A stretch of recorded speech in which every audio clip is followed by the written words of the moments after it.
Lunch date. Busy siya sa trabaho isang umaga nang tumawag si Mumu sa kanyang cellphone.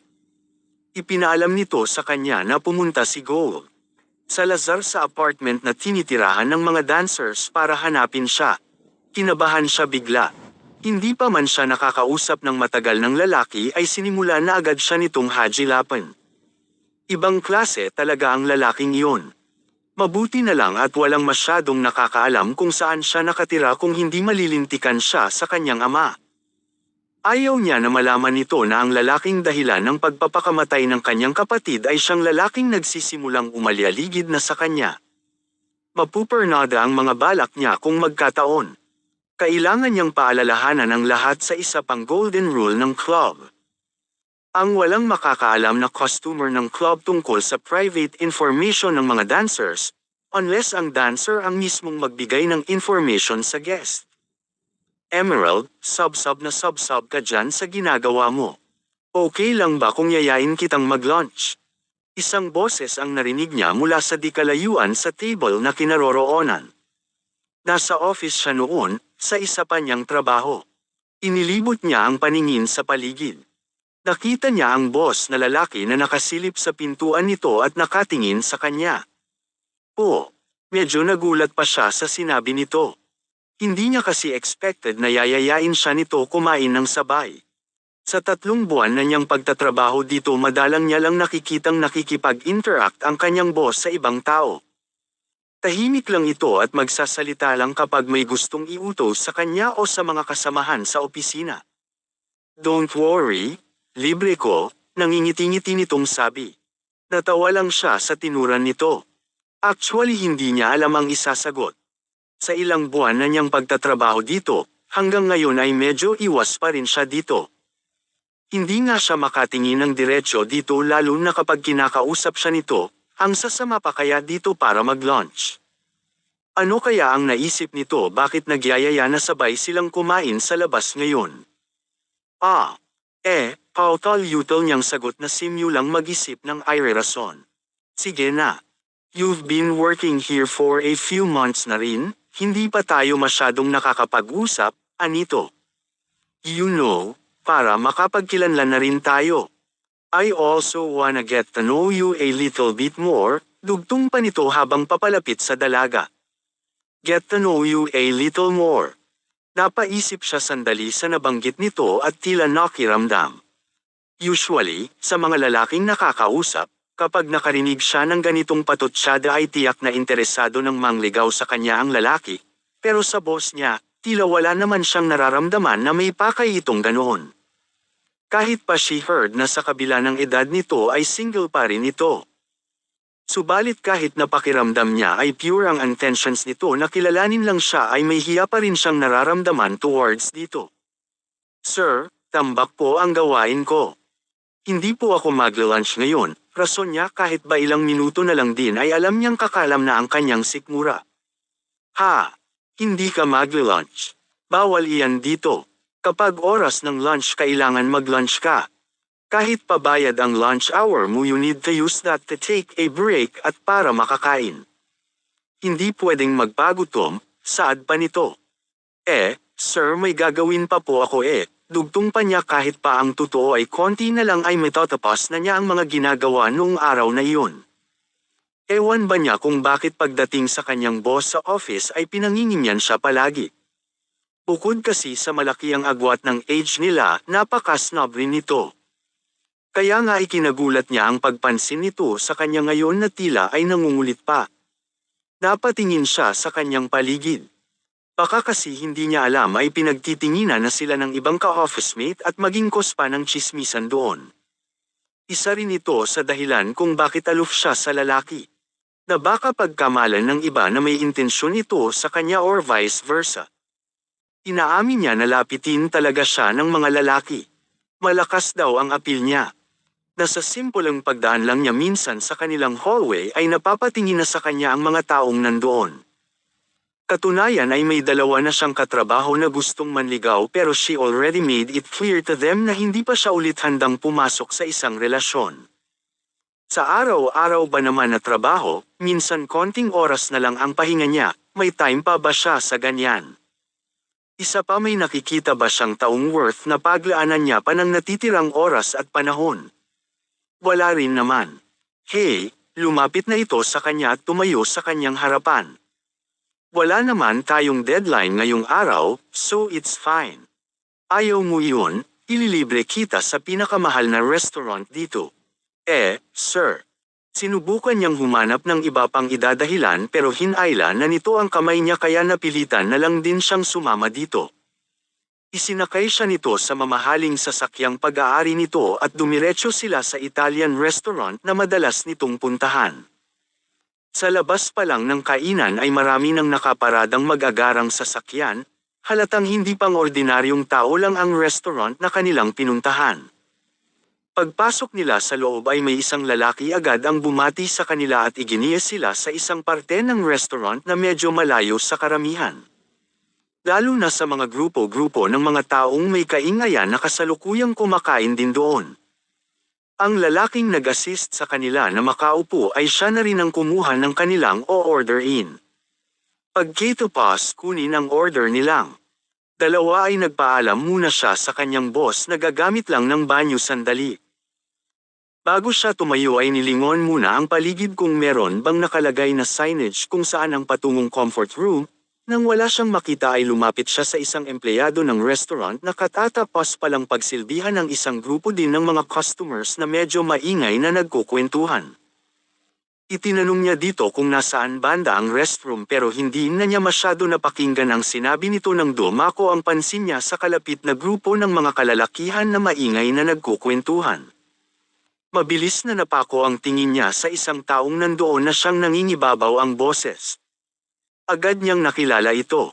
Si Gold Salazar, kasama ang 4 pang kalalakihan na nagtatanghalian din doon. "Ma'am, may kailangan pa po ba kayo?" Tanong ng waiter na pinagtanungan niya. Wala naman na, salamat." Pilit ng ngiti ang ibinigay niya dito.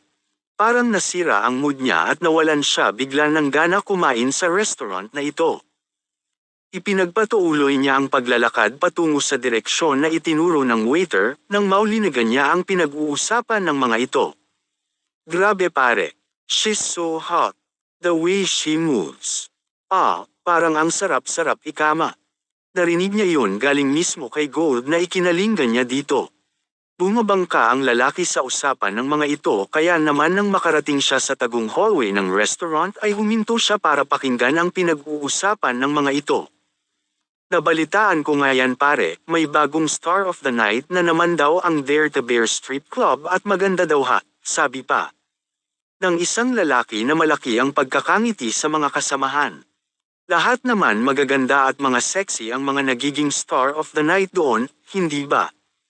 Tanong naman ng isa. "Oo pre. Walang itulak kabijin ang mga babae doon," sabat din ng isa.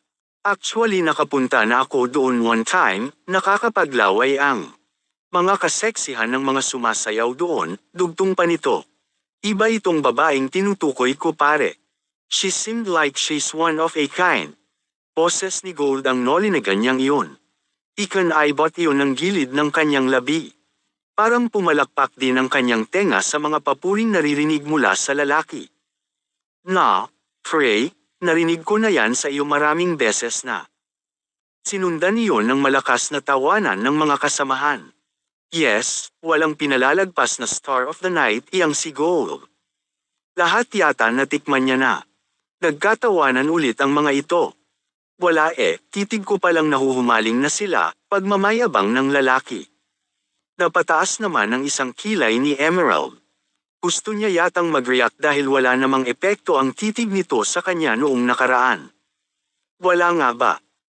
Inismira niya ang sarili. Kung meron man ay wala iyon.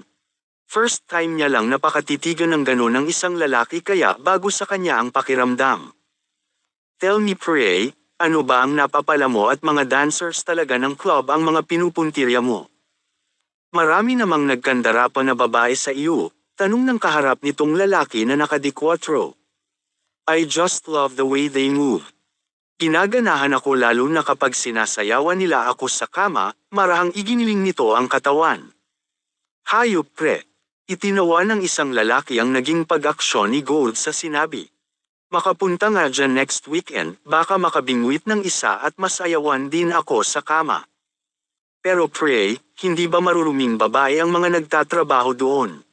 Ang isang lalaki ang nagtanong. Tila nanlaki ang tenga ni Emerald at anabangan ang isasagot ni Gold. Sa pagkakaalam ko hindi sila nagpapa-take out ng babae. Deep end na yan if gusto ninyong magkita somewhere sa ibang araw, of course kailangan mo rin naman na mag-ingat, sagot ng isa. Sabagay, sagot din ng isa, pero paano ka pa makakaalalang makapagsuot ng kondom kapag sinimulan ka ng hilingan ng isa sa mga dancers doon? Hinintay niya pa ang sagot ni Gold na nagbabaka sakali na ipagtanggol nito ang mga babaeng nakarelasyon nito na alam naman nito na hindi naman gaya ng ibang klase ng babae na sumasayaw sa club. Ngunit bigo siyang marinig yun sa lalaki. Naningkit ang mga mata niya sa inis na naramdaman. Nagtawanan ang mga kalalakihan kasabay ng pag-appear ng mga kamay ng dalawa. Try natin yan pray, sabay-sabay tayo pumunta doon minsan, basta sabihan niyo lang ako. Oo, pumunta kayo, mag-e-enjoy kayo doon. Natatawa pa rin na sambit ni Gold. Pero mga pray, I am reminding you now, akin si Malaya ha. Seryosong sabi pa nito sa mga kasamahan. Biglang nagiba naman ngayon ang rehistro ng kanyang mukha sa narinig sa lalaki. Somehow ikinatuwa niya iyon. Mukhang nahumaling na sa kanya si Gold. At take note, isang pagsasayaw pa lang ang ginawa niya last time. Malaya. What an interesting name. Sambit ng isa. Teka, what happened pala, sa isang dancer na ibinahay mo na? Si Crystal. Crystal right. Tanong naman ng isa. Tila naningkit ang mga mata niya at pinatalas pa ang pandinig. I don't know and I don't care. She wasn't worthy of my time, sagot nito na ikinumpas pa ang kamay sa hangin. Isinalubong ng kilay niya ang narinig. Enough na yun para rumihistro ulit sa utak niya ang pinaplanong paghihiganti dito. This time mas tumindi pa ang galit na nararamdam kay Gold Salazar. Pagkatapos pagsawaan nito si Crystal ay agad-agad lang nito aabandonahin ang kaibigan. Lumakad na siya papunta sa loob ng restroom na ilang sandali lang din ng pagkalabas niya mula doon ay nakita niya si Gold, tila pasalubong sa kanya na naglalakad. Naibaba niya ang paningin at nagpanik sandali na akala niya ay nakilala siya nito pero hindi. Nilampasan lang siya nito at pumasok sa men's restroom. Naamoy niya pa ang suot nitong pabango. Napakatapang ng amoy nito na ikinumpas niya ang kamay sa harapan ng mukha para maalis ang amoy na iyon na tila naiwan sa hangin. Dire-diretso niyang tinungo ang table na ino-occupy nila ng kanyang boss na kanina pa naghihintay sa kanya. Are you okay? Buong pag-aalalang tanong ng lalaki nang makaupo na siya sa upuan. Ay opo. Sorry at medyo natagalan ako sa CR, paumanhin niya. Akala ko kung napaano ka na, sabi nito na halata ang relieved sa mukha. Nakapagkwentuhan ang mga ito ng maayos. Dito niya nalaman na 46 years old na pala ang boss na si Ricky Salvador. Single ito at nag-iisang anak kaya naman mataas ang expectation ng mga magulang nito dito dahilan kung bakit hindi pa rin ito nakakapag-asawa hanggang ngayon. Bagamat magaling itong pumorma ay medyo halata na rin sa mukha nito ang edad. Sa sobrang stressful ba naman ang pagiging boss ng isang kumpanya kaya halata na rin dito ang paisa-isang mga guhit sa noo at gilid ng mga mata kapag tatawa. Mabait naman pala ito hindi gaya ng mga impression dito ng ibang katrabaho. Sadyang hindi lang ito nakikipag-usap sa mga empleyado kaya nami-misinterpret ang ugali nito. Actually sa sandaling oras na pagsasama nila noong araw na iyon ay medyo gamaan ang loob niya dito. Ngunit sa buong oras na pakikipag-usap sa lalaking ito sa lugar na iyon, most of the time ay hindi niya maiwasan na makinig pa rin sa grupo ng kalalakihan na kinabibilangan ni Gold Salazar sa kabilang dulo ng restaurant na madalas ay marinig niyang nagtatawanan ng malakas. Kapag ang mga lalaki talaga kapag nagsama-sama puro mga kalokohan ang pinag-uusapan, buulong niya sa sarili. Threat. Sa mga nagdaang araw ay naging mas aligaga pa siya sa maraming bagay. Bukod sa trabaho sa office, paminsan-minsan ay bumibisita siya sa kaibigan sa ospital na according kay Momo na siyang madalas magbantay kay Crystal ay bumubuti na daw ang kalagayan nito. Ngunit ang hindi magandang balita ay ang patuloy na kakikitaan ito ng depression mula sa nangyari dito. Hindi pa rin ito makausap ng maayos. At may mga napapansin din sila na hindi kaaya-ayang ikinikilos nito gaya ng pagsasalita mag-isa at ang madalas na pag-iiba-iba ng emosyon. There are times na bigla na lang itong iiyak at tatawa. The doctor said Crystal is undergoing emotional and intellectual trauma na kapag hindi maagapan ay magtutuloy-tuloy sa pagkabaliw ng babae. Sa tuwing may isip niya ang kaibigan ay hindi pa rin siya makapaniwala sa kasalukuyang kalagayan nito ngayon. From being a jolly person na palaging kasakasama niya at katawanan noon, sa pagiging tahimik at iwas sa mga tao ngayon. Ang kalagayan nito ang nagpapalakas ng loob niya na ipagpatuloy pa at pagbutihin pa ang paghihiganti kay Gold na walang ka-idea sa mga sakit na naiduulat nito sa babae. Kung makakausap niya lang sana si Crystal ng seryoso, at may turo nito si Gold na siyang gumawa ng kahalayan at kalupitan dito, di sana ay nasa kulungan na ang lalaki ngayon, pinagdurusahan ang mga masasamang nagawa kaugnay sa kapatid at kaibigan. Sa mga nagdaang araw pa after office work, kapag hindi siya napunta sa kaibigan sa ospital para bumisita ay nagbibiyahe siya ng mahigit 1 oras papuntang Maynila para mag-practice ng sayaw sa pole dance studio at Dirty Dance Revolution. Mga establishment iyon na nagtuturo ng pole dancing at mapang-akit na moves sa pamamagitan ng pagsayaw. She did this para mas maging magaling pa at matutunan ang ibang hindi niya pa natututunan when it comes to flirting someone by means of dancing. Walang ibang nakakaalam na nag-enroll siya sa mga ito at wala siyang balak ipaalam sa kahit sino. Alam niya kasi na kailangan niya iyon sa mga darating pang mga performances sa itaas ng entablado ng strip club. Hanggang ngayon kasi ang kaibigang si Grace na siyang nagtuturo sa kanya sumayaw ay hindi pa rin makalakad dahil sa injury sa ankle nito. Hindi niya hahayaang ma-disappoint ang sarili sa gagawing performances sa mga susunod pa na mga linggo. She knows na darating ang oras na magagamit niya ang mga natutunan kay Gold.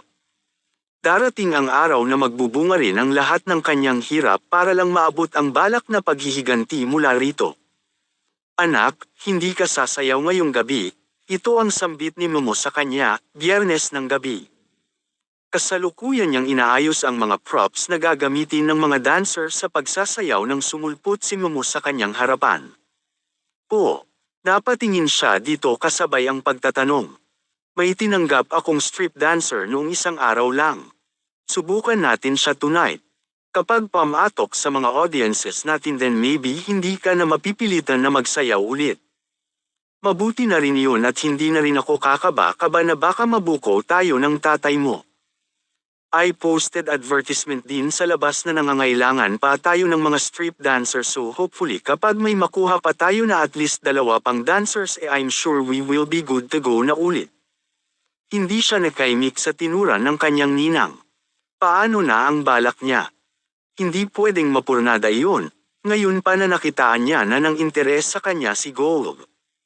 Momo, siya ba yung nakita namin kanina na nagpa-practice ng sayaw? Sabat iyon ng isa sa kanilang dancer na kasalukuyang inaayos ang mga make-up na gagamitin maya-maya lang. Yes, si Mindy.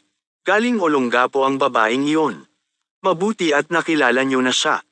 Naging busy ako kanina sa ospital kaya hindi ko siya nakitang nag-practice ng sayaw niya. Kamusta? Umupo ang baklang may-ari ng club na iyon sa bakanting upuan malapit sa mga alaga na nakaupo rin at nakaharap kanya-kanya sa kanilang vanity table. Pagkatapos magkatinginan ng mga ito ay sabay-sabay rin na nagkatawanan. Momo, hindi sa panglalait ha. Maganda naman siya at sexy pero matigas po ang katawan. Actually, hirap po siyang gawin ang mga step na kailangan niyang kabisaduhin for her solo performance. Pati nga si Grace sumakit ang ulo kanina sa kakakapanood, nagpalabas ulit ito ng pagtawa. Ganoon ba? Sabi niya sumasayaw daw siya sa Olongapo. Naguguluhang saad din ng baklang si Momo mula sa mga narinig sa isang alaga. Baka po sumasayaw naman talaga siya pero hindi po ganito ang klaseng pagsasayaw ang ginagawa niya. Sa totoo lang walang siyang panama kay Emerald. Kahit first time ni M na sumayaw sa stage last week parang professional na agad ang mga galawan niya. At saka hindi kaya hanapin si M mamaya. Marami pa naman ang nagtatanong sa labas kung bakit hindi ulit siya magsasayaw mamayang gabi, ang isa sa mga dancers ay sumabat na rin. Diyon nga ang pagkakamali ko na pinayagan ko siya sumayaw ng isang gabi. Sabihin na natin na marami ang nagkagusto sa pagsayaw ni Emerald last week pero ipinangako ko noong nabubuhay pa ang nanay niya na hindi siya susunod sa yapak ng ate niya. Mag-agalit talaga sa akin ang tatay niya kapag nalaman na pinagsayaw ko si Emerald. Sa huling mga katagang sinabi nito ay naibaling nito ang tingin sa inaanak na noon ay nakikinig lang sa usapan ng mga ito. Hindi umimik si Emerald. Alam niya na pag-iisipan siya ng masama ng kanyang ninang kapag ipinilit niya na siya na lang ulit ang sumayaw at maging star of the night mamaya. Totoo na wala naman talaga sa bokabularyo niya ang maging strip dancer, pero dahil nga sa planong paghigantihan si Gold ay niyakap niya na rin ang trabahong iyon. May iba naman sigurong paraan para paghigantihan ito pero sa ngayon iyon ang naiisip niyang mas mabilis na paraan para maisakatuparan ang binabalak. Tingnan natin kung ano ang magiging reaksyon ng mga manunood mamaya. For tonight, bigyan natin ng chance si Mindy. Baka kailangan niya lang masanay, dugtong pa nito sa sinabi. Nagkibit balikat ang mga dancers na kausap nito. Tumanggo naman si Emerald na sinang-ayunan lang ang baklang ninang. Ayaw niyang salungatin ang desisyon nito at kapag nagkasagutan sila ay baka masabi niya ang kanyang plano nang wala sa oras. Isa pa ay ayaw niyang may madamay pa na iba sa iniisip na paghihiganti kay Gold. Ano man ang mangyari, magkabukuhan man sa huli, siya lang ang dapat managot sa kung anong kahahantungan ng pinaplano. Nagsimulang mapuno ang strip club. Interesado ang mga ito sa mukha ng babaeng sasayaw na nakapastil sa labas. Ilang minuto pa ay nagsimula ng sumayaw ang ibang dancers. Gaya ng palaging nangyayari ay malakas na hiyawan at palakpakan ang natanggap ng mga ito bago magsimulang sumayaw ang mga ito sa entablado at pagkatapos ng bawat performance. Ilang sandali pa ay dumating ang turn ng bagong hired na dancer. Our new star of the night for tonight. Mindy. Umalangaw-ngaw ang boses ng announcer sa loob ng kabuuan ng establishmentong iyon. Tumaas ang pulang tabing at bumulaga sa harapan ng manunood ang babaeng nakasuot ng kulay pulang beaded na panty at bra. Nakaboots din ito ng makintab na kulay pula at pulang headdress. Kabasay ng pag-enter ng tugtog ay ang pagsabay nito sa pag-indayog ng katawan sa saliw ng erotic music. Nagsipalakpakan ang mga tao sa unang pagkembot ng balakang nito. Nakatayo si Emerald sa gilid ng club noong mga oras na iyon. Gusto niyang mapanood ang pagsayaw ng babaeng kakakilala niya lang rin kanina sa backstage. May pagkagalaw-gaw ang babae at bumisnis, pero sang-ayon siya sa sinabi ng ibang mga kaibigan na may taglay na ganda nga ito at kahit na hindi pinagpala sa kalakihan ng dibdib ay maganda rin ang hubog ng katawan nito. Habang pinagmamasdan niya ang paggiling ng babae sa taas ng entablado ay hindi rin niya nakakalimutan na sundan ng tingin ng mga serbidora na karaniwan niya ng ginagawa sa oras ng trabaho. She is making sure na tama ang ginagawa ng mga ito. Pero aside from that, hindi rin nakakaligtas sa kanyang paningin ang bawat pagkilos ng isang lalaki kasama ng ilan pang mga binata na nakaupo sa bandang harapan ng entablado. Si Gold yun with his 4 friends na nagpas siyang manood ngayong gabi. Kanina pa niya pinagmamasdan ang mga ito, lalo na si Gold Salazar na halatang dismayado nang malaman na hindi si Malaya ang star of the night noong gabing iyon. Kanina pa nakasimangot ang lalaki na pinagkakaisahan pa ng mga kaibigan. Tila napahiya ito sa mga barkada sa hindi pagsayaw ng babaeng inaabangan. Leon Pal naman ang unang pakay ng mga kaibigan nito. Ang makita sa personal ang ibinibida nitong maganda at sexy na babae. Tahimik siyang nagdiwang. Ilang sandali pa ay bahagyang nagtaas ng kamay ang lalaki. Tila may gusto pa itong order in. Dahil walang serbidora ang nakapansin ay agad na siyang lumapit dito para kausapin. Can I help you, sir? Tanong niya dito pagkatayo niya sa tapat nito. Pilit niya pang pinasigla ang boses sa pagsasabing iyon. More booze please. Saad nito na walang tingin-tingin kay Emerald. Ganoon din sir. Yes. Sarkastiko nitong sagot. Naitaas niya ang kilay sa pilosopong pagsagot ng lalaki. Ilan sir? Tanong na lang niya at pinipigilan din ang sarili na huwag magtaray dito. 3, hindi na ako iinom ha. I'm done, magdadrive pa tayo. Paalala ng isa nitong kaibigan na kasama sa iisang table.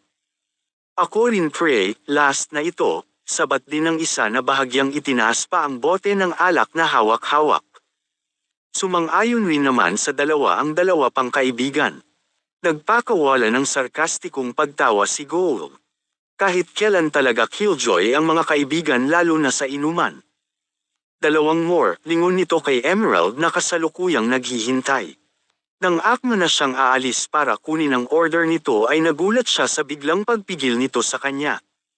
Hinawakan siya nito sa kanyang bisig. Tila naparalisa ang buo niyang katawan. You look familiar, saad ng lalaki habang pahil si Emerald. Natigilan naman siya. Nakilala kaya siya ng lalaki bilang siya si Malaya. Bigla siyang kinabahan.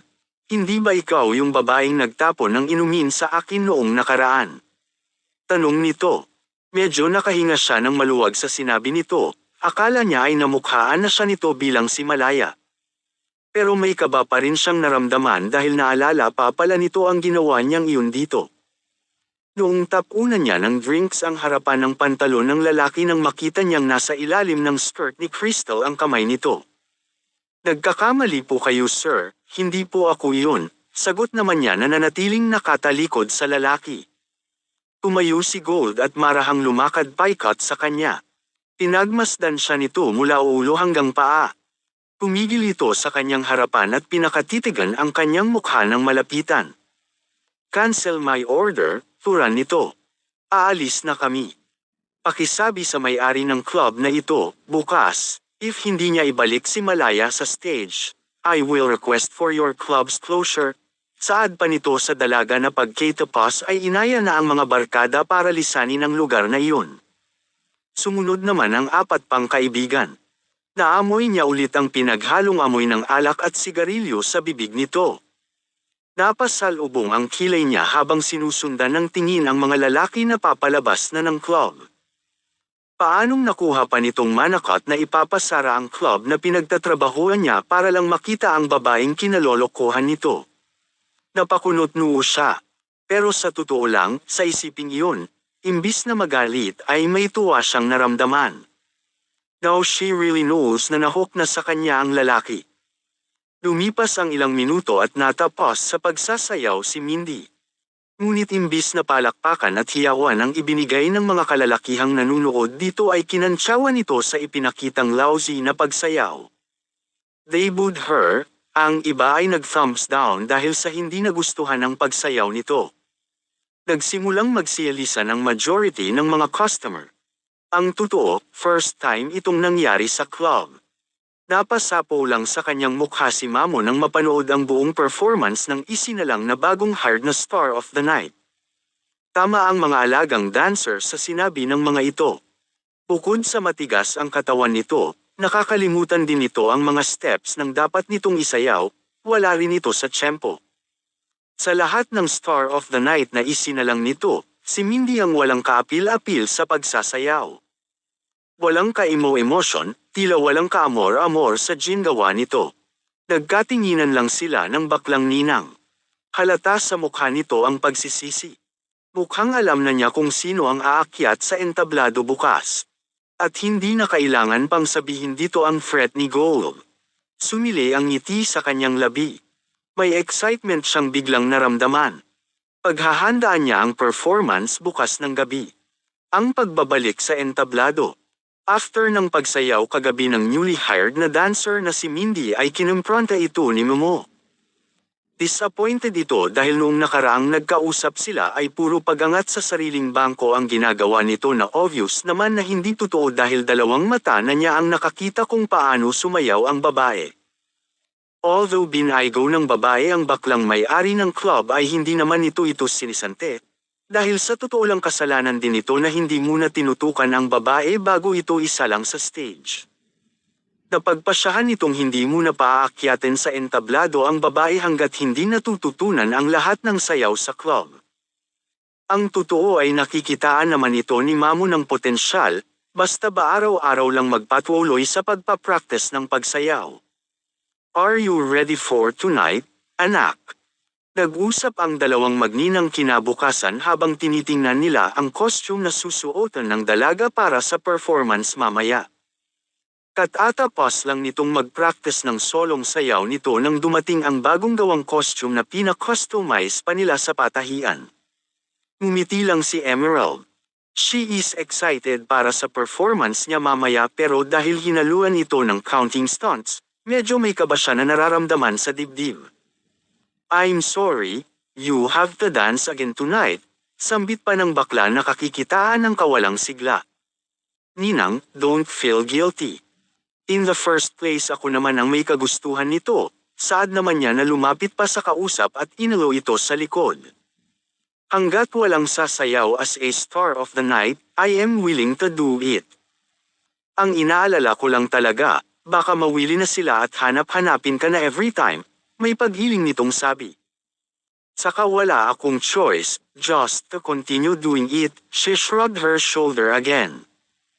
Look ninang, wala rin naman silang magagawa kung one day hindi na nila ako makita na nagsasayaw dito at mawala na lang na parang bula, just like my sister and Crystal. Kapag ready na ulit si Grace na sumayaw maybe mabaling na ulit sa kanya ang atensyon ng mga tao. For now, ibigay muna natin ang gusto nila, dugtong pa nito na inakbayan ng pumapangalawang ina. Promise, kapag okay na si Grace, mag-stop ka na sa pagsasayaw, okay? Ngiti na nitong pakli. Sumagot naman ang dalaga sa pamamagitan ng pagtango at pagngiti rin. Alam niya sa sarili na ginagawa ito dahil sa pagpaplanong paghihiganti kay Gold pero malaki rin naman ang utang na loob ng kanyang pamilya dito kaya bukal sa loob din ang ginagawa. 10:00 pa lang ng gabi, 1 oras pa bago magsimula ang performance ng mga strip dancers nang mapuno agad ang Dare to Bear Strip Club. Kinailangan pang isarado mismo ang malaking entrance ng establishmentong iyon dahil hindi na kaya ng capacity ng club ang magpapasok pa ng maraming tao. Katunayan ay nagdagdag na sila ng ilan pang lamesa at upuan para sa mga bagong bisita na mga VIP. Pumayag ang iba na maupo sa kanilang regular chair kahit pamalaki ang ibinayad ng mga ito. Thankful si Momo at kahit pagkatapos ng nangyari kagabi ay bumalik pa rin ang ilang customer na katunayan ay nadagdagan pa. At lahat ng iyon ay dahil sa babaeng nakapaskil sa malaking banner sa harapan ng club, ang babaeng may suot ng maskara, si Malaya. Pagpatak ng eksaktong 11:00 ng gabi ay nagsimula na ang opening performance ng mga dancers. Ilang oras din ang mga itong nagpasalit-salit sa pag-e-entertain sa mga audiences ng ilang sandali pa ay dumating na ang oras ng pagpe-perform ni Malaya. Mula sa bandang tuktok na kisame ng mataas na establishment na iyon ay nakatayo si M. For the last time ay sinigurado ng isang lalaki na nakakabit ng tama ang harness nito sa katawan bago ito bitawan at magpadausdos pababa sa entablado. Nang okay naman na ang lahat ay sumenyas na ito sa kasama at ang kasama ang nagradyo sa pinaka-announcer ng club. Ladies and gentlemen, ang pinananabikan. Ang pinakaaabangan. Ang muling pagbabalik ni Malaya. Umalangaw-ngaw ang malakas na tinig ng mga lalaki sa kabuuan ng malaking establishmento ng club, na sinundan din ng malakas na hiyawan at palakpakan ng mga manunood. Maya-maya ay nagsimula ng marinig sa kabuuang lugar na iyon ang erotic na musika. Lahat ng spotlight ay bumukas at dinala ang mga paningin ng lahat ng manunood sa babaeng nakatayo sa mataas ng parte ng kisame. Tila nagningning ang babae nang matapatan ng mga ilaw sa suot nitong puting-puti na bra at maikling palda na nilagyan ng disenyo ng puro puting feather.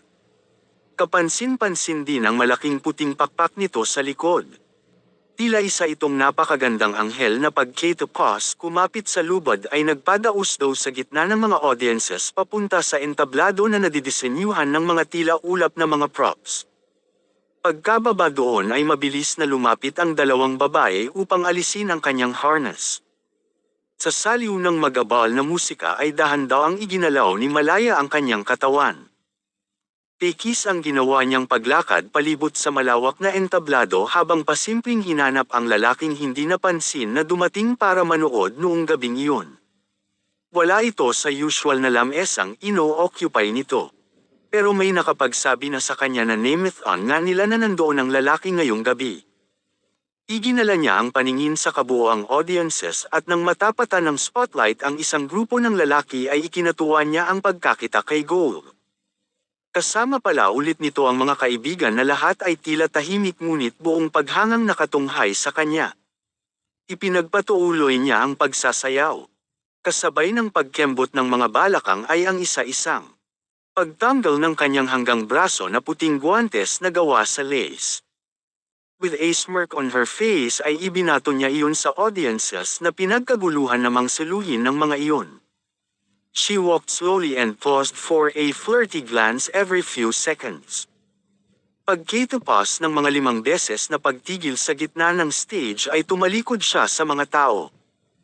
She bent down reaching her left foot na habang ginagawa iyon ay pinakatitigan ulit ang mga manunood. Sumili ang tanawin magmula sa kanyang puwetan at nakita ang matambok na pisngi nito at ang kanyang kasingit-singitan. She wiggled it habang pinakatitigan ang lalaking si Gold na seryoso rin na nakatitig sa kanya. She whipped her long straight hair na nilagyan ulit ng extension lampas bewang nito and smirked again when she faced the crowd. 2 sexy girls approached her and helped take off her huge wings. Then, pagkatapos tumalikod ulit at paluan ang kanang pigi ng puwetan ay tsaka narinig ang medyo bumilis na ritmo ng musika. Medyo bumilis din ang kanyang pagkilos. Sa gitna ng entablado ay merong inilagay na may kahaba ang sofa na gamit sa pakikipagtalik, may landi na tinakbo niya iyon. Paarap sa audience na umupo siya doon. She crossed her legs, put her 2 hands on her knee and wiggled her shoulders. Pagkatapos ay mataas na isinipa ang isang paa sa ere ng alisin ng pagkakadekwatrong pagkakaupo. Bahagyang inihiga ang katawan sa upuan at itinukod ang mga siko sa bandang likuran nito. Iniangat niya ang mga paa ng mataas at ilang beses na ibinuka ang mga hita na tila ipinapasilip ang kanyang mga singit. Dumagundong ang hiyawan sa loob ng club. She then got up and stood on the sofa. Tumalikod siya ulit, at habang gumigiling ay bumababa ang katawan nito hanggang mapaluhod sa ibabaw ng upuan. Mabilis niyang naialis ang suot na feathered miniskirt. Habang nakapamewang ang isang kamay ay ikinembot ang bewang. Pinaglaruan ng hintuturo ang skirt na iyon at pagkatapos ng ilang pagpapaikot sa mga daliri ay itinapon iyon sa mga audiences. Nagkagulo ang mga lalaki sa pagsalo sa bagay na iyon. Ilang minuto pang paggawa ng nakakaakit na pagsayaw nang magpasya siyang bumaba mula sa entablado. Ang buong tuwang si Mamo habang nanunood sa kanya ay biglang nataranta sa ginawa niya lalo na nang magsimulang dumugan siya ng mga estrangherong lalaki. Agad nitong inutusan ang mga bodyguard at mga bouncer na paligiran ang inaanak. Tumungo siya sa table ng grupo na kinabibilangan ni Gold. Sa harapan ng mga lalaki ay ipinatong niya ang isang paa sa ibabaw ng lamesa ng mga ito ngunit mabilis rin na ibinaba bago pa man pakatitigan ng mga ito ang private part niya na natatakpan ng kakarampot na suot na pangibaba. Inikutan niya ang mga ito habang pinadadaan ang mga daliri sa braso at balikat ni Gold pati na rin sa mga balikat at leeg ng mga barkada nito. Tila kinilig naman ang mga ito sa ginawa ng dalaga na malaki ang ginawang pagngiti. Mabilis siyang bumalik paakyat ng entablado at pagkatapos ng ilang minutong pagpapatuloy ng paggiling ng balakang at mga balikat ay tumalikod para alisin ang pang-itaas na suot. She slowly unhooked it while her face is in the audiences, giving them a smirk and a wink specially for Gold. Nakita niya ang mayabang na paulit-ulit na pagtango nito na tila sinasabayan siya sa pag-indek. Hindi rin nakalagpas sa paningin niya ang pagkagat ng pang-ibabang labi ng lalaki. Pagkahubad niya sa kanyang bra ay agad na itinapon iyon kay Gold. Nabigla ito pero anong pagmamalaking tiningnan ng ibang nanunood ng mahawakan ang bagay na itinapon ng babae. She smirked nang makitang pasimpleng inamoy iyon ni Gold at pagkatapos ay hindi na binitawan. Mabagal siyang lumakad ng pekis-ekis papunta sa pinakaharapan ng entablado habang taas noo, at may pagkibot ng mga labi. Kaakit-akit ang kanyang tindig. Buong confident na alam niyang hindi naman gaano sisilip ang dibdib mula sa makapal na extension ng buhok na tumatakip sa malulusog na suso. Sa harapan ay lumuhad siya at iniliyad ang katawan while caressing her body habang kagat ang labi at nakapikit. Ilang minuto rin niyang ginagawa. Iyon ng pagtalikod uli ay hinawakan niya ang kabilang side ng kanyang panty na detali lang ang pagkakastyle sa magkabilaang gilid. Nagsihiyawan ang mga manunood sa pag-aakalang huhuberin din niya ang natitirang saplot sa katawan, nang biglang namatay na ang mga ilaw sa buong entablado. Tumagundong ang palakpakan at sigawan ng mga manunood pagkatapos niyang mag-perform.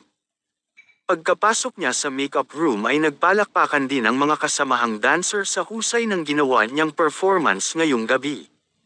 Niyakap siya ni Momo ng mahigpit nang makapasok din ito sa loob ng kwartong iyon. Paulit-ulit itong napapailing nang harapin ang inaanak. I'm speechless, anas pa nito. Napangiti lang siya na tumalikod kay Momo at isinuot ang makapal na pulang roba.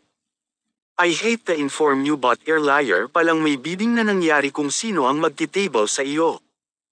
I don't wanna say this, but Gold won, he bid 500,000 pesos para lang maka-table ka ulit. Nanlaki ang mga mata niya. First of all, hindi niya alam na may bidding na naganap sa pagitan ng mga manunood na tila ba isa siyang mamahaling bagay na pinag-aagawan para lang may solo. At ang laki ng binitawang pera ng mga ito lalo na si Gold. Naghalo-halo na ang emosyon niya. Para siyang nanalo sa loto sa gabing iyon dahil ang sabi pa ni Momo ay sa kanya mapupunta ang lahat ng pera na ipinusta ng lalaki para lang makatable siya. She started retouching her makeup again. Inayos niya ang puting mask na naging trademark niya sa club para hindi makilala. Nang ready na ulit lumabas ay sandaling pinakiramdaman ang sarili. Handa na ba siyang harapin ngayon si Gold? Naglabas siya ng malalim na buntong hininga. Bahala na. Pagkukinweri. Pwede bang makisali sa usapan ninyo? Ngiti niyang tanong ng madatna ng mga lalaki na masayang nagkukwentuhan. Hindi napansin ng mga ito ang paglapit ni Emerald sa kanilang lamesa. Medyo natarantang napatayo ang 5 lalaki, lalo na si Gold na tila nagunguna pang umalis sa kinauupuan para ibigay ang sariling pwesto sa babaeng kada rating pa lang. Hindi naman ito pinansin ni Emerald, bagkus ay pumasok ito sa pinakagitna ng mahabang pabilog na upuan at doon ay nagdesisyon na umupo. Kasalukuyan ang pinaggigitnaan ito ng 4 na K-barkada nito. Laking pasasalamat niya na hindi pa pala nakakauwi ang mga ito, at least may dahilan siya para ipagpaliban pa ang pagkausap sa lalaki. Kung suswertihin nga naman, ang tadhana na ang nagsasabi na, hindi pa talaga ito ang tamang panahon para makapagsolo sila. Hi! Hindi na niya na ipagpatuloy ang pagpakilala sa sarili ng mabilis na sumingit ang katabing lalaking kaibigan ni Gold. Malaya. Enter nito na may malaking pagkakangiti kasabay ng tila pagkinang ng mga mata. We all know your name, beautiful lady. By the way, I'm Chris. Inilahad nito ang kamay sa harapan ng babae. Oh, hello Chris.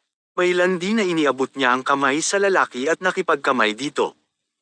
Sa gilid ng mga mata ay nakita niya ang hindi magandang pagrehistro ng mukha ni Gold.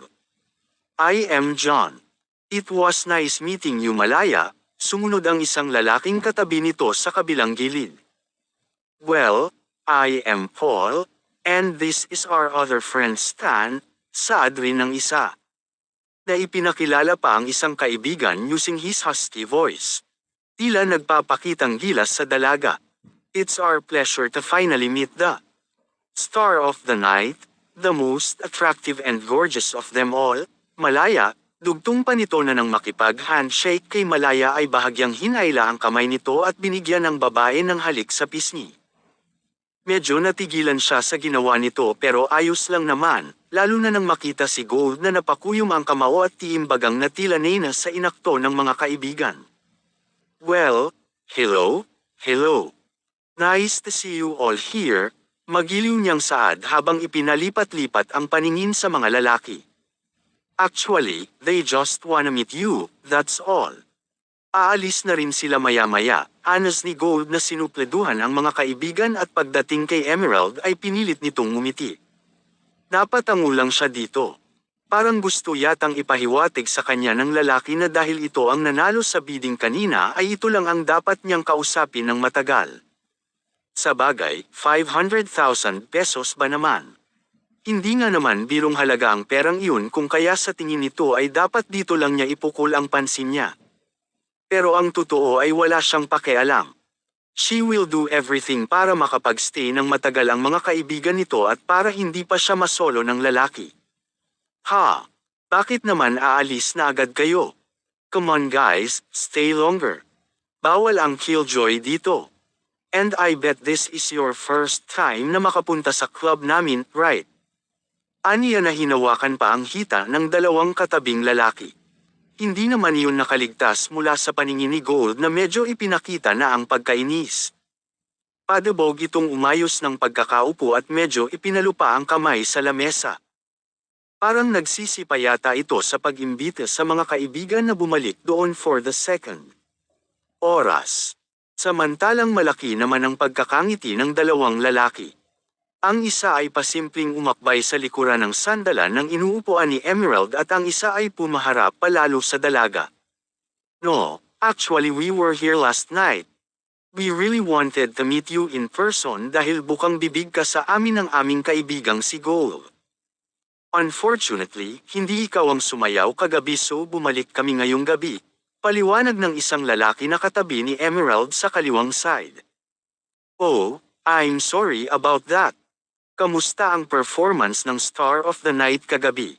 Nagustuhan niyo naman ba? Pag-uusisa niya sa mga ito as if wala din siya dito kagabi. Nah, she's okay.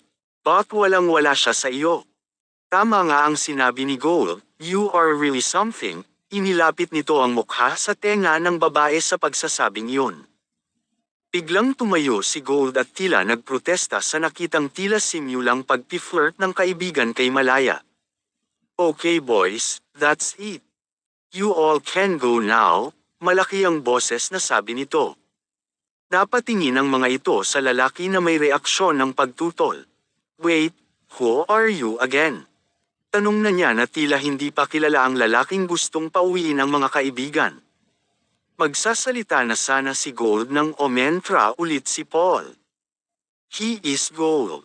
Siya ang dahilan kung bakit kami nandito, anito. Kulang na lang ay suntukin nito ang kaibigan sa pagpipihil. Dumating na nga ang oras para makapagpakilala sa babae pero heto at hindi pa rin ito napagbigyan. Samantalang, nagkunwari siyang nagulat sa nalaman kung sino ang kanina pang singit ng singit sa kanilang usapan. OMG! Gold! Salazar! Ipinakita niya ang pagkamangha sa reaksyon ng mukha at tono ng pananalita. I'm so sorry, but are you the Gold Salazar who owns the biggest gold company in the Philippines? Kunyari pa na hindi niya alam ang katauhan nito. Yes, I am. May tila pagmamayabang na sagot ng lalaki na dumikwatro at inayos ang sarili. OMG! It was nice to meet you sir. Pinagiliw niya ang boses ngunit hindi naman inilahad ang palad para makipagkamay dito na hinihintay naman ng lalaki. Pagkus at ibinaling niya agad ang atensyon sa mga barkada nito. You know what guys, I really feel flattered that you all decided to visit us again tonight. At dahil bagong solta lang kayo dito sa club namin, why not welcome you all with hot performances from our most beautiful and sexiest girls in the club? Saad niya na pagkatapos sabihin niyon ay may kinawayan sa gilid ng entablado. Ilang saglit lang ay lumabas ang apat na babae na nakapanty at bra lang. Isa-isang kinuha ng mga babae ang apat na mga lalaki at pinaupo isa-isa sa single chair na hinayla pa at inilagay sa maluwag na bakante ng customer area ng club. Ilang sandali pa ay nagsimulang umere ang sexy music. Nagkanya-kanya ang mga itong sayaw sa harapan ng mga lalaki showing their flirty dance moves. Malalaki naman ang ngiti sa labi ng mga ito habang namimulog ang mga mata sa tuwa. Samantalang, bilang pangpalubag loob sa naudlot na planong Mrs. Solo siya ng lalaki ay pinaupo ni Emerald si Gold sa kanyang tabi.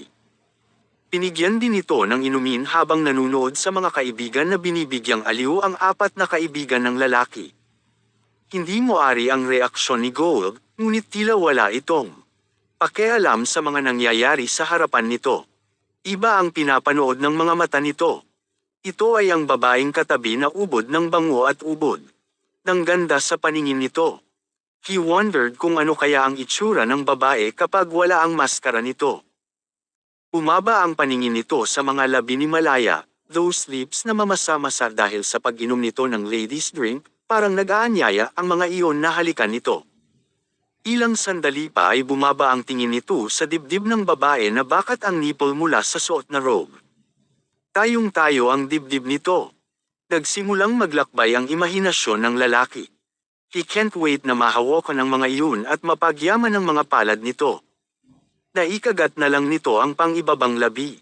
Sa isipin pa lang iyon ay nag-iinit na ang pakiramdam nito. Kailangan paigilan nito ang sarili kung hindi ay mabubuhay ang alaga na ngayon ay nakikiramdam na sa mga pagnanasa sa babae dahil sa tumatakbo sa isipan nito. Ang swerte naman ng mga kaibigan at nasayawan ng mga dancers ng club ng Solo, ito kaya. Darating ang panahon na masusolo rin nito si Malaya. Alone with Gold. Ilang hakbang lang paglabas niya ng dressing room noong gabing iyon nang makitang nakaabang na sa kanya si Gold Salazar kalakip ang matamis na ngiti sa mukha nito. Dala nito sa kanang kamay ang isang malaking bouquet ng puting bulaklak at sa kaliwa at may dala pang isang may kalakihang paper bag na medyo noindang siya nang makita ang mamahaling brand ng bag mula doon.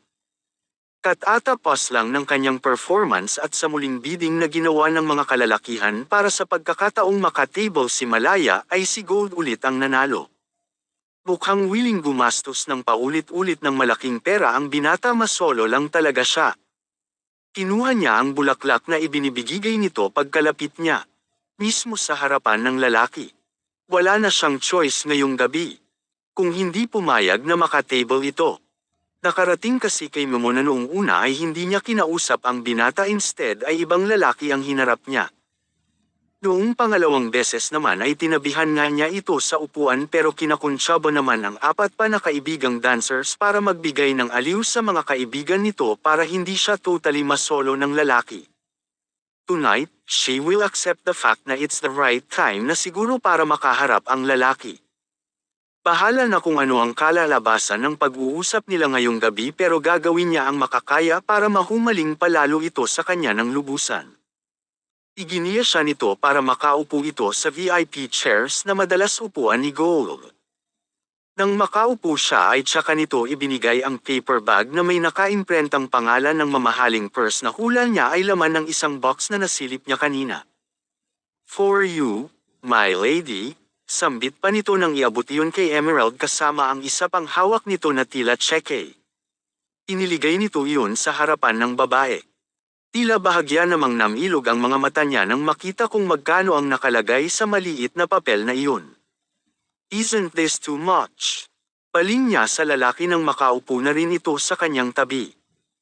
Well, ang 500,000 pesos ang bidding price at ang 100,000 naman ang tip ko sa iyo ngayong gabi. Paliwanag nito. Napailing lang siya habang sarkastikong ngumiti. Mr. Gold Salazar, ganyan rin ba kalalaking halaga ang pinapakawalan mo sa ibang babaeng nighty table mo sa club na ito? Saad niya na tumangging hawakan ang bagay na iyon. No. Sa iyo lang ako gumastos ng ganyan kamahal. And I know you deserve more than that. Walang kakurap-kurap ang matang Saad nito. Tumahimik siya sandali. Napatungo at nang iyangat ang ulo ay sinabi sa lalaki, I know nasa isip ninyo na pinasok namin ang trabahong ito para kumita ng madali ang pera. Pero parang sampal naman sa amin ang pagbibigay ninyo ng ganyang kalaking pera Mr. Salazar. Parang binibili mo na ang buong pagkatao ko sa laki ng halagang iyan, aniya na may pagtataray. Oh, no. I'm sorry kung yan ang interpretasyon mo sa ibinibigay kong pera, but that's me. I am the person who is willing to give everything para lang sa babaeng gusto ko.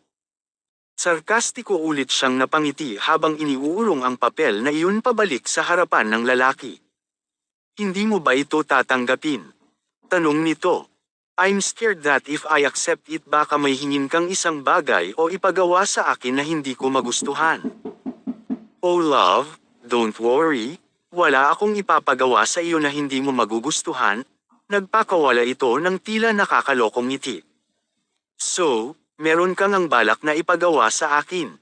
Itinaas niya ang isang kilay sa pagtatanong na iyon. No. At least not yet. I just want you to stay with me tonight and talk to me, that's it. Anito na hinagod pa ng tingin ang babae. Nagkibit siya ng balikat. Ibinalik naman ni Gold ang tsekeng iyon sa kanyang harapan. Tinigilan niya ito sa pamamagitan ng paghawak niya sa kamay nito. I will be happy if ibibigay mo na lang yan sa mga institutions, to help poor or sick people, saad niya. Napaawang ang bibig nito sa narinig mula sa babae. Don't get me wrong. I work here because I need money pero hindi naman ako gahamang tao. Besides I still have most of the money that you gave me last time, so mas maganda na ibigay mo na lang iyan sa iba, sambit pa nito. Kalahati ng pera na ibinigay nito noong isang linggo ay pinaghati-hatian ng 4 na kaibigan na kinakonsyaba para aliwin ang mga kaibigang lalaki nito. Si Gold naman ang napailing. I still couldn't believe what I'm hearing from you right now, turan nito.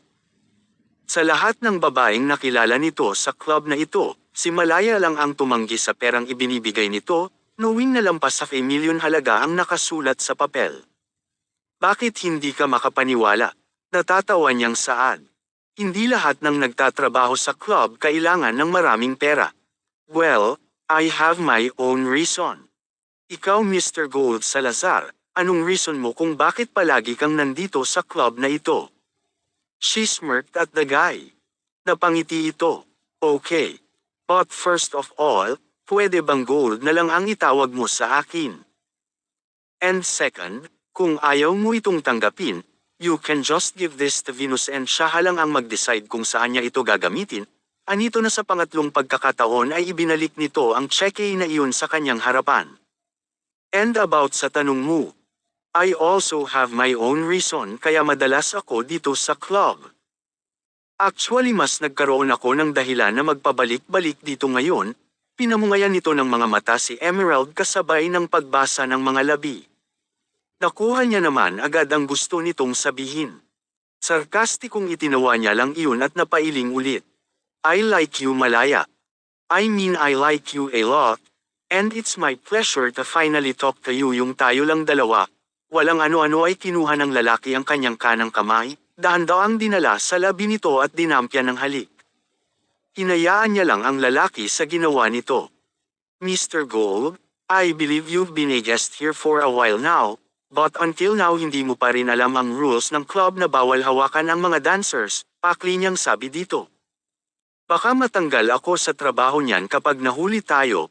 Isang mapang-akit na ngiti ang pinakawalan niya. Oh come on Malaya, I saw you let that dirty old man touch your hand last time. Umayag ka pa nga na himasin niya ang braso mo, sabi nito. Ipagkakait mo ba sa akin na hawakan at halikan ang kamay mo obvious naman na mas young and hot ako kesa sa kanya, may pagkibot ang gilid ng labi nito sa sinabing iyon. Pilit ng ngiti ang ibinigay niya dito. Ang yabang. Uulong niya pa sa sarili. And besides, a kiss on the hand means respect and adoration. That only means I respect and adore you, love, dugtong pa nito. Talaga lang ha, buulong niya sa sarili. Ang galing talaga mang bola ng lalaking ito, mabuti at sanay na siya sa mga ganitong patutsyada, kung hindi pa ay baka nabilog na rin ito ang uulo niya. Oh, thank you for the sweet gesture. Sambit niya na medyo nasamid pa. Medyo nanuyo yata ang lalamunan niya sa kakapakute ng lalaki sa kanya. Kinawayan niya ang isang waitress upang bigyan siya ng tubig na agad rin naman ibinigay nito. Pagkatapos uminom ng tubig ay nagsalita ulit. Pero paano mo nalaman ang mga iyon? Ini-stop mo ba ako Mr. Salazar? You know that you are allowed to leave the club lalo na kapag wala ka namang pinili na makatable, right? Pinalandi niya ang boses na lumabas mula sa kanyang bibig. I prefer to stay and be with you pero nauunahan ako ng iba kaya nakontento na lang ako na pagmasdan ka from the distance.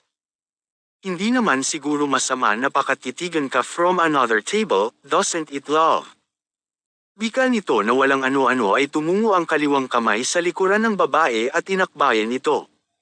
Napatingin siya sa paligid, making sure na walang nakapansin sa ginawa nito.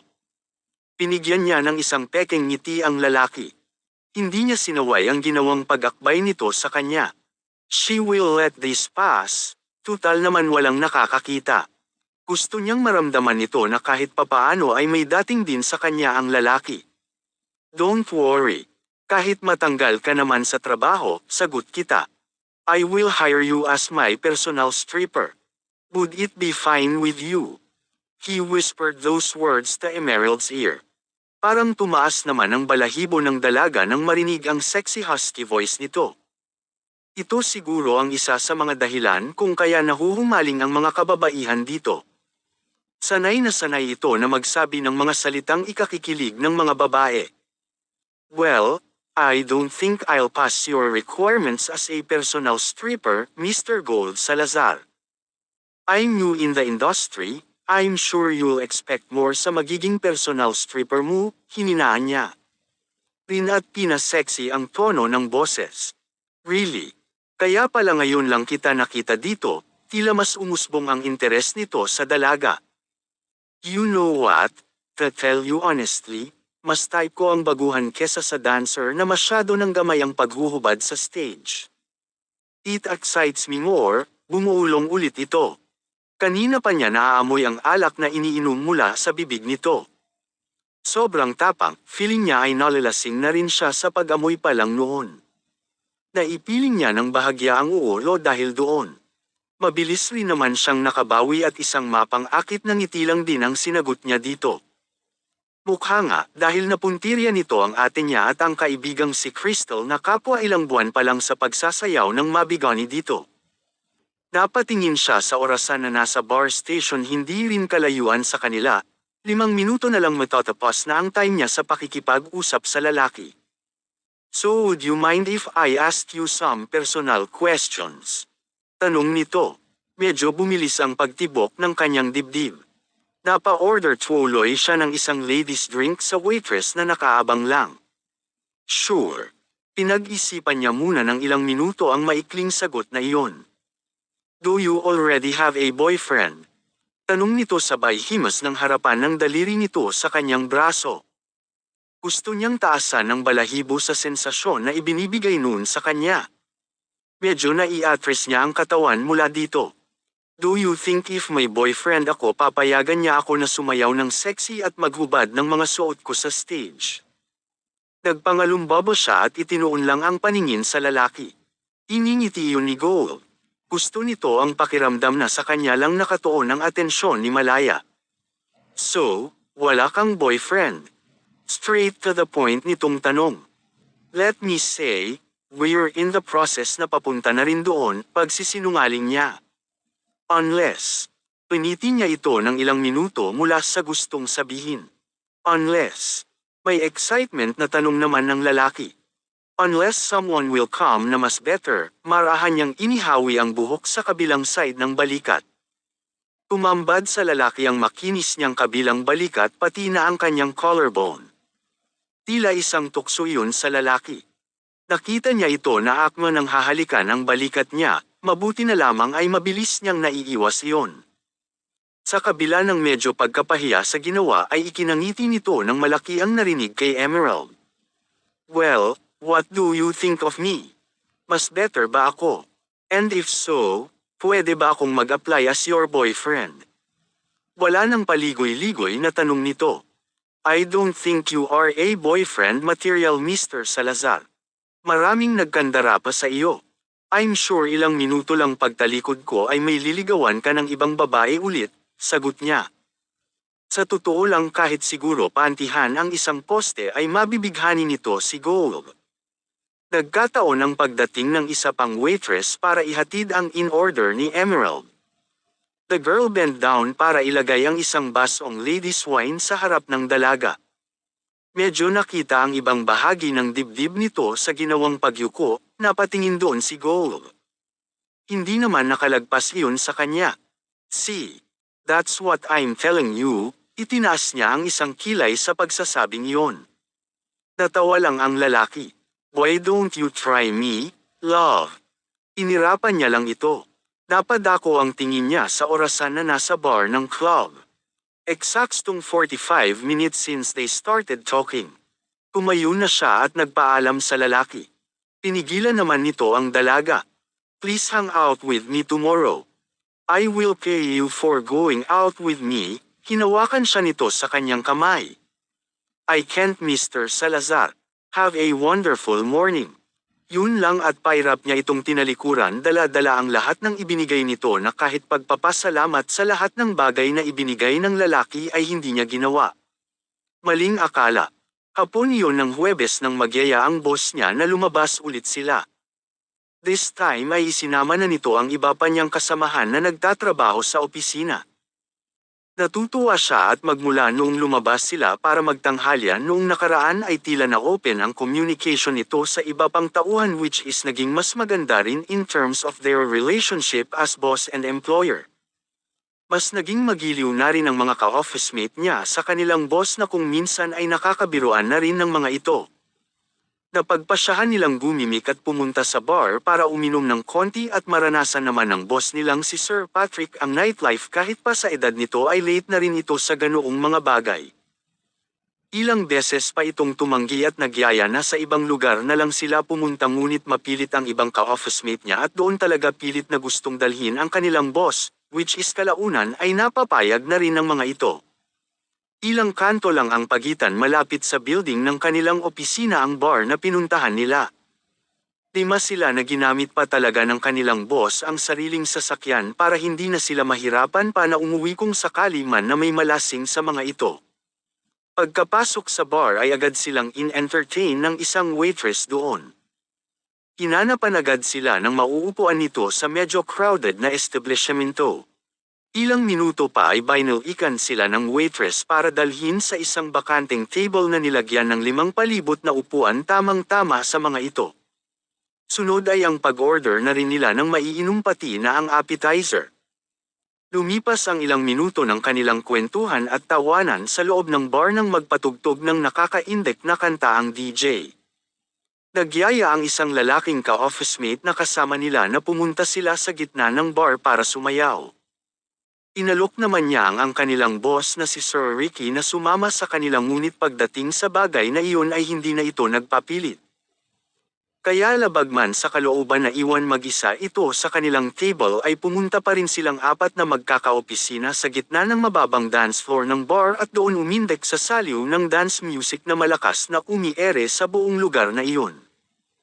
Kasalukuyan silang nag-e-enjoy sa pagsayaw nang may maulinigan si Emerald na isang pamilyar na boses sa kanyang likuran.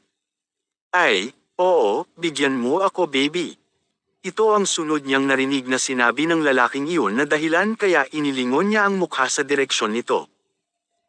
Sa kabila ng medyo kadiliman na paligid at ang malilikot at iba't ibang kulay na ilaw lang ang nagsisilbing liwanag sa dance floor, ay namukhaan niya agad ang lalaking giliw na sumasayaw kasama ang kaparehang isang babae na nakasuot ng sexy fitted dress na habang iginigiling ang katawan ay idinidikit nito ang bandang puweten sa harapan ng lalaki. Nandito rin pala si Gold Salazar. Ikinasalubong iyon ng kanyang kilay. Lumipat siya ng pwesto para mapagmasdan ng mabuti ang lalaki. Enjoy na enjoy ito sa pagsasayaw. Ang kamay nito ay hindi mapakali mula sa paghawak sa tiyan, bewang, balakang at bandang puweten ng babaeng tingin niya ay langgo na sa alak. Habang umiindak ito sa saliw ng nakakaindak na musika ay may papikit-pikit pa ito ng mga mata habang ikinikiskis ang balenkinitang katawan sa lalaki. Napapailing lang siya. Nasaan na ang mga binitawang salita ni Gold noong last na naitable siya nito? May pa-try me pa itong. Nalalaman sa pagtatanong nito kung meron na ba siyang boyfriend. Lahat ng sinabi nito at mga pinakita ng lalaki na interesado daw ito sa kanya ay tila naglahong parang bula at naging useless. Oh, knowing Gold Salazar nga pala. Ano ba ang inaasahan niya, ang maging seryoso ito sa mga binitawan nitong salita? Nagtajes ang kanyang bagang. Akala niya ay nahumaling na sa kanya ang lalaki at seryoso ito na hyperso siya, hindi naman pala. Ito ngayon ang lalaki, malaki ang pagkakangisi habang nakikipaglandian sa batang-batang babae na halos half na ata ng age nito. At ang babae, ang sarap kurutin sa singit. Nasaan ba ang mga magulang nito? Ke bata-bata ay kung gumalaw parang kitty-kitty at walang pakialam kung mahawakan na ng lalaki ang mga pribadong parte ng katawan. Ilang minuto pa ay huminto ang nakakaindek na tugtugin at pinalitan iyon ng nakaka-inlove na love song. Halos lahat ng tao na nasa gitna ng dance floor kanina ay nagkanya-kanyang balik sa kani-kanilang kinauupuan, kasama na ang grupo ni Emerald. Pagkalingon niya sa gitna ng club ay ilan na lang ang mga naiwan doon, kabilang na doon si Gold at ang batang babaeng kapareha nito. Ikinataas niya ulit iyon ng kilay. Maya-maya ay hindi niya nanamalayan ang pagtayo ng boss nilang si Ricky at paglahad nito ng palad sa kanyang harapan. Napansin niya na lang iyon nang sikuhin siya ng ka-office mate na babae at inguso ang kanilang boss na malaki ang pagkakangiting naghihintay sa kasagutan niya kung papayag ba siya na isayaw nito. "Oh, sir." Tila naguguluhan pa niyang tanong dito. "Para kasing naiinggit ka sa mga nagsasayaw ng sweet doon Tara, sayaw tayo." Aya ng lalaki na hindi inaalis ang ngiti sa mga labi. Tila ilang segundo naman siyang hindi nakaimik. "Sige na, ngayon na nga lang sasayaw si sir, pagbigyan mo na." Susog din ng isa pang ka-office mate na babae. Nagtulong-tulong ang mga itong pagtulakan siya. Wala na rin siyang magawa kung hindi ibigay ang kanang kamay sa lalaki at tumayo. Magkahawak kamay silang pumunta sa dance floor. Pamwesto sila sa likod mismo ni Gold. Siya mismo ang nag-akay dito papunta doon para mapakinggan ang pinag-uusapan ng mga ito na tila ba kanila lang ang mundo noong mga oras na iyon. Inilagay niya ang mga kamay sa balikat ng may katangkaran din na lalaki at ito naman ay sa bewang niya. Pagkatapos ay iginalaw na ang mga paa pakaliwa at pakanan sa saliw ng mabagal na tugtugin. Habang nakangiti sa boss na kung minsan ay nagtatagpo ang kanilang mga mata, ang dalawang tenga niya naman ay tila nakafocus lang sa dalawang nasa likuran niya. "Do you have plans after this?" Narinig niyang tanong ni Gold sa babaeng kasayaw. "No. Why? Do you have something in mind?" Narinig niyang sagot naman ng babae. "Kung gusto mo pwede kang sumama sa akin mamayang gabi." "Sure. Sasabihan ko lang ang mga barkada ko na hindi ako sasabay umuwi sa kanila tonight." Naitaas niya ulit ang isang kilay sa narinig na usapan ng mga ito. So, kakakilala lang pala ng mga ito ngayong gabi tapos sasama na ang babaeng iyon kay Gold. At anong balak gawin ni Gold dito? Dadalhin somewhere, gagalawin at pagkatapos iiwan din. Sa isiping iyon ay hindi sinasadyang mapa-atres at masanggi ng kanyang puweten din ng lalaki. Bigla siyang kinabahan nang sa gilid ng mga mata ay makita niyang nilingon siya ni Gold. Samantalang tila deadma lang siyang. Ipinagpatuloy ang pagsayaw. Alam niyang makikilos siya nito once na ipakita niya ang mukha dito. "I'm sorry," ang boss niyang si Ricky na ang nagbigay paumanhin kay Gold kasabay ng pag-akay sa kanya nito palayo ng konti sa lalaking nasanggi niya. Ilang minuto pa ay tumigil na ang love songs at pinalitan ulit ng nakakaindek na tugtugin. Magkasabay sila ng kanyang boss na bumalik sa kanilang table pagkatapos. Nasira na ang mood niya at hindi na sumayaw ulit. Sinamahan na lang niya ang boss sa table habang nakikipagkwentuhan at umiinom ng alak. Wala na ang dalawang kani-kanina lang ay malalagkit na ang tinginan sa isa't isa. Sa isip niya ay baka pumunta na ang mga ito sa isang lugar kung saan mairaraos ng lalaki ang init ng katawan. Maya-maya ay nagpasya na silang umuwi. Ang tatlong kaibigan, palibhasa ay panay lang ang sayaw sa bar kanina ay nagpasya ng magkanya-kanyang uwi. Siya na may tama na mula sa ininom na alak ay hindi pinayagan ng kanyang boss na umuwi mag-isa. Inakay siya ni Sir Ricky na pumasok sa loob ng konse nito. At dahil lasing na siya, kinuha nito ang address niya para ito na ang maghatid sa kanya sa kanilang bahay. Kung sa ibang tao ay hesitant siya na ibigay ang kanilang home address, palibhas sa boss niya ang lalaki ay walang alinlangan na ibinigay niya ito dito agad. Ini-start na ni Sir Ricky ang makina ng sasakyan, akma na sana nitong paandarin ang sasakyan ng hawakan ni Emerald ang kamay nito at paigilan. Maya-maya na tayo umuwi sir. Dito muna tayo, sambit niya dito habang namumungay na ang mga mata sa kalasinggan. Kwentuhan muna tayo, maaga pa naman, dugtong pa niya. Sure ka? Hindi ka ba hahanapin ng mga magulang mo? Mag-aalas 12 na kaya, tanong nito na ibinalik ulit sa parking ang sasakyan. Sanay na si tatay na umuwi ako ng maaga sir. At saka good girl naman ako kaya walang problema kay tatay, sambit pa nito na medyo nangungonggo na sa pagsasalita sa kalasinggan. Ikaw sir baka hanapin ka na ng magulang mo. Nagkatawanan sila sa sinabi ng dalaga. Sa edad ba naman nito? Ay pagbabawalan pa ba itong umuwi ng late? Minsan ay nabibiro na. Niya talaga ang kanyang boss. Ikaw ha, baka ginagawa mo ito kasama ang ibang lalaking hindi mo pa masyadong kilala. Maraming mga loko ngayon. Naku sir, sabi ko nga sa iyo good girl ako. At saka yung mga lokong iyan, walang panama ang mga iyan sa akin. Kahit nalasing ako no, I still know how to defend myself. That's good, saad ng lalaki habang nakatingin lang sa kanya. Ikaw sir, matanong nga kita. Bakit hanggang ngayon wala ka pa rin asawa? From somewhere ay nag-pop up na lang ang katanungang iyon sa kanyang isipan. Tipid na napatawa ang lalaki. Wala akong magagawa, walang nagkakagusto sagot nito sa katanungan ng kaharap. Maniwala naman ako sa inyo sir, ismad niya dito. I'm sure. Naman may nagkagusto rin sa inyo lalo na noong kabataan ninyo. Hindi naman kayo pangit Natawa ulit ito. Well, I have a girlfriend dati. She was my childhood sweetheart. Napagod na lang siguro sa kakahinte sa akin kaya ayon naghanap ng iba, maikling kwento nito. Ganun. Bakit naman kasi isinubsob mo ang sarili mo sa kakatrabaho? Ayan tuloy na pag-iwanan ka na, minsan may pagkatabol na rin ang dila niya kapag nalalasing. Ganun na siguro ang kapalaran ko, sambit nito. Ay, hindi ganun iyon sir Ikaw ang gumagawa ng kapalaran mo. Kung inuna mo sana siya hindi sana ay happily married ka ngayon. Sa tingin mo magiging mabuting asawa kaya ako? Tanong nito. Oo naman sir no. Walang dalawang isip na sagot ni Emerald. Ikaw, bakit wala kang boyfriend ngayon? Ibinalik nito ang tanong sa babae. Ikinangiwi naman ng mukha ni Emerald ang reaksyon sa tanong na iyon. Sus, mga lalaki ngayon. Sakit lang sa ulo ang mga yan. Malakas na napatawa si Ricky sa isinagot ng dalaga. Puwera lang sa iyo at saka sa tatay ko, biglang bawi nito sa sinabi. Ang tatay ko, isa lang ang inibig noon, ang nanay ko lang, at saka napaka-responsableng lalaki ng tatay ko.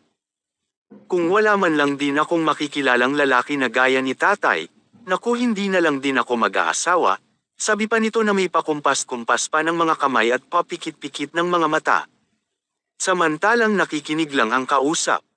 Iba ang mga lalaki ay ngayon, isa lang ang hanap, ang maka-score lang sa babae, pag K-to-pass noon iiwanan na ang babae. O diba, ang sarap putulan ng kaligayan. Ikinatawa ulit ni Sir Ricky ang tinura ni Emerald. Ngunit nang tingnan ulit nito ang babae ay nakapikit na ito habang nakasandaw sa upuan. Tinulugan na ng dalaga ang kanyang boss. Napailing ang lalaki kasabay ang pagngiti nito. Inayos nito ang dalaga sa pagkakaupo, kinuha ang seatbelt nito at isuot iyon kay Emerald. Ilang minuto pa ay binabagtas na ng sasakyan nito ang daan papunta sa bahay ng babae. Habang buhat si Emerald sa mga bisig nito ay nagawa pa nitong kumatok sa nakasaradong pintuan ng bahay ng dalaga. Ilang sandali lang din ay may nagbukas na doon na isang matandang lalaki na nagulat nang makita si Emerald na buhat-buhat ng isang lalaki. Pagpasensyan mo na ang anak ko ha. First time na nalasing iyan ng ganyan. Paumanhin ng tatay ni Emerald pagkatapos nitong ituro ang kwarto ng anak para sa kama nito ay doon ihiga ng lalaki ang dalaga. Wala po iyon, sagot naman nito. Ako nga po pala si Ricky Salvador, pagpapakilala nito sa hula nitong tatay ni Emerald. Ricky Salvador. Ikaw ang boss ni Emerald. May pagkamanghang tanong ng matanda. Opo, magalang na sagot nito. Ay nako, sir. Sorry po sa abala, ikaw pa talaga ang naghatid sa anak ko dito. Umiling-iling ito. Just like what I have said, wala pong problema. Actually ako nga po dapat ang humingi ng paumanhin dahil ako po ang nagyaya sa kanila ng mga ka-office mate niya na lumabas. Medyo nagkatuwaan at naparami lang po ang nainom ni Emerald. Nako, iyang batang iyan napapansin ko na madalas nang nakakainom kapag uuwi galing sa trabaho. Hayaan mo pagsasabihan ko, pero mabait na bata naman iyan si Emerald. I agree po, ngiting pakli nito sa matanda. Paano po at aalis na ako, column na nito. O sige po sir. Salamat po ulit at inihatid ninyo siya dito sa aming bahay. Mag-iingat po kayo. Maraming salamat din po, pagkatapos nitong tumango ay tuluyan na itong umalis. May saya at siglang mababanagan sa kilos ng lalaki nang makilala ang tatay ni Emerald.